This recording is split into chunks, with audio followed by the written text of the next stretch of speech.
Computer hardware and software can come in 32 or 64-bit versions. The difference between a 32-bit and a 64-bit is the way that it handles memory. The bit size refers to the memory that it can address. A 32-bit system can reference 2 to the 32nd power bytes of memory, which equals to about 4 gigabytes.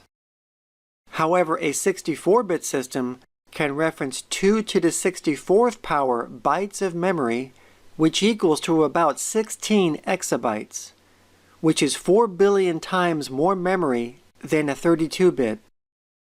Now that number is so huge that it's virtually unlimited, because we will never need to use that amount of memory. So in a computer, in order for data or a program to run, it needs to be loaded into RAM first.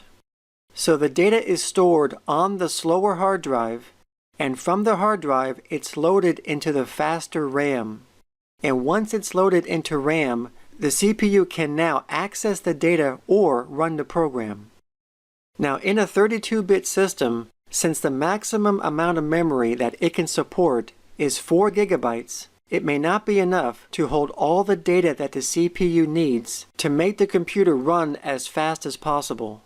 And when this happens, then some of the data has to be kept on the slower hard drive to compensate for the low memory. So instead of data going from RAM to the CPU, it has to do extra work by going back to the slower hard drive. And when this happens, it slows down the computer. But in a 64-bit system, it's able to store a lot more memory than 4 gigabytes, which means that more data can be stored into the faster RAM than on a slower hard drive.